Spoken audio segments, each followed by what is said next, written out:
How can you as a man get your woman to trust your leadership, especially during conflict and tension, without having to do more, give more, even provide more than what you're doing right now? Yep. Now you're probably watching this video right now. And it's probably like 2 o'clock in the morning, or maybe a time where you have time for yourself and you're thinking a lot of things about what's happening during the tension and the conflict in your relationship right now, right? And you're here because you're feeling tired, like you're doing everything right. You're probably a traditional man, right? You're a man that takes pride in providing well and doing the right things for your woman. You were taught how to take care of her, how to treat her, how to be a gentleman. Yeah, this is how you were raised, how you were taught. And you're working hard. You're providing well, like I said, you're showing up. But whenever there's conflict or tension in your relationship, she still doesn't trust your lead and your respect is failing, right?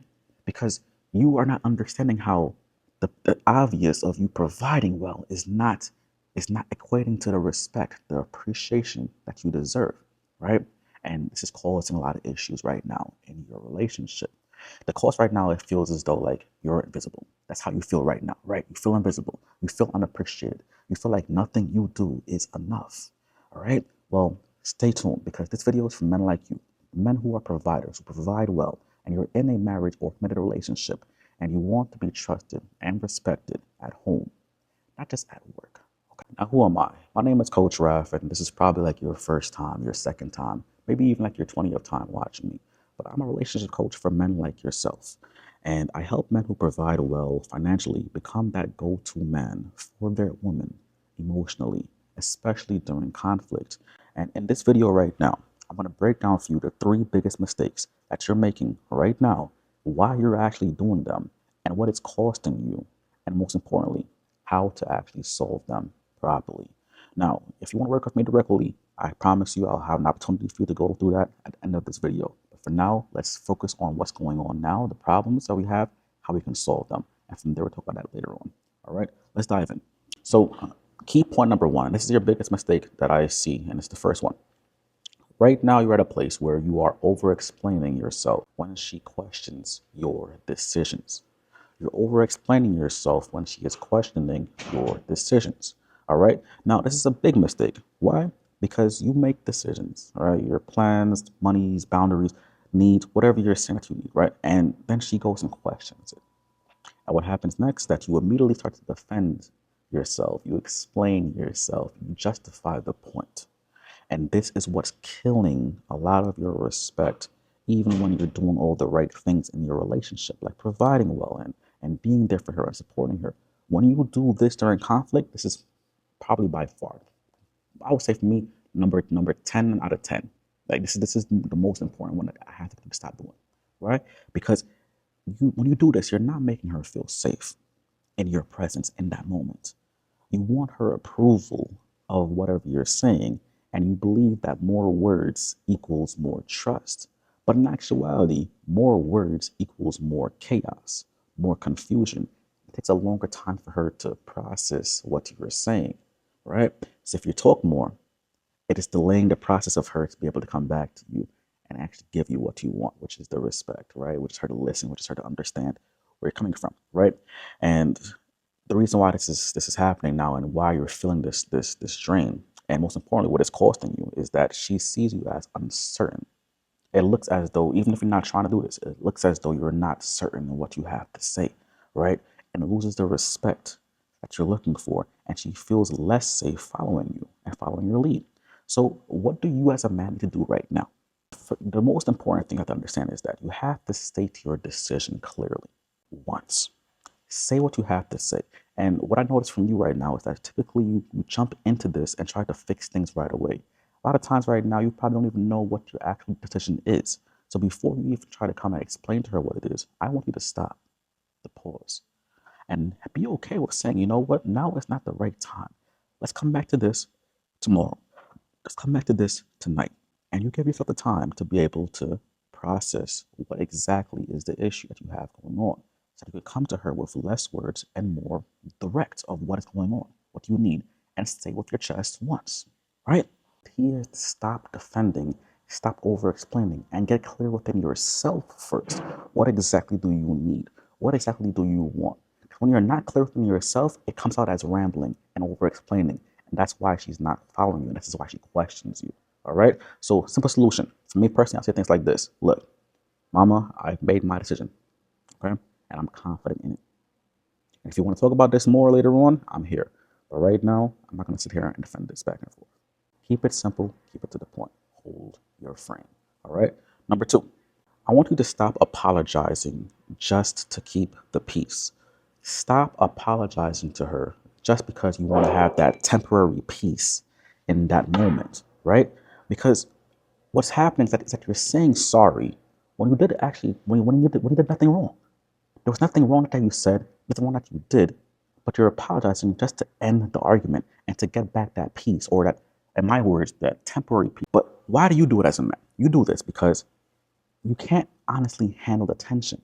You hate the tension. You hate the conflict. You hate confrontation. So you run from that, right? And I think you need to stop doing that because you want things to get back to normal. But normal is not avoiding the conflict. Normal is actually embracing the conflict and saying, hey, we're going to go through this together and come out stronger on the other side. You have to literally stop apologizing for temporary peace and start to hold your ground on what you're saying for a long-term peace, right? What is costing you right now is that she's seeing you as a man who is weak. And it's not a shot at your ego, not a shot at your pride. I'm saying this is how she is visualizing things right now. And it makes you as a man begin to start walking on eggshells in your relationship. You're tiptoeing around the subjects, you're tiptoeing around topics because you're trying to just keep this peace or this temporary peace instead of actually saying what's on your mind.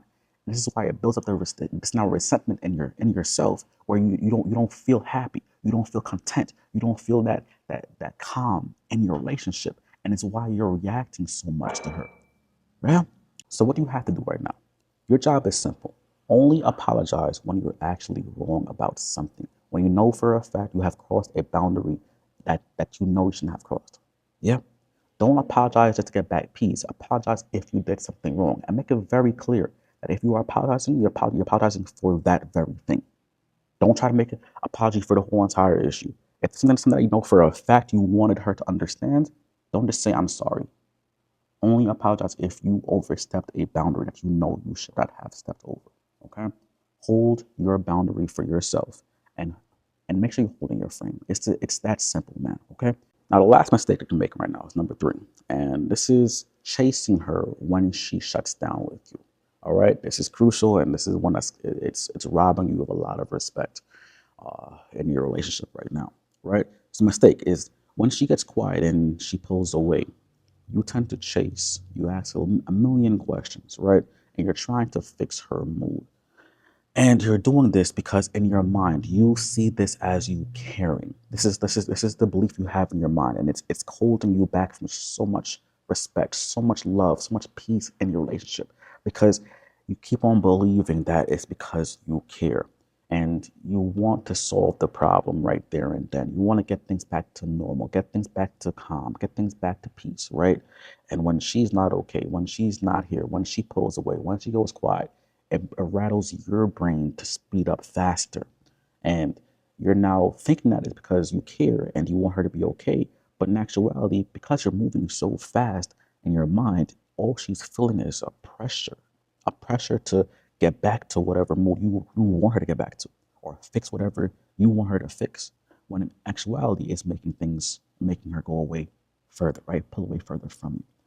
So what it's costing you is that, like I said, it's making her feel pressured, and she's pulling away, and you are losing your calm under that pressure because you are trying so hard to get back to normal that you lose your cool when she does not go back to normal and she pulls away more, right?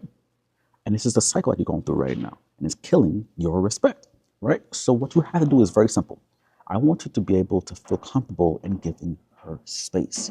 Space is a good thing when it's used properly in the relationship, all right? Hold your frame. Let her come to you when she is ready. And the way that happens is that you're able to, again, go back to number one, stop over explaining.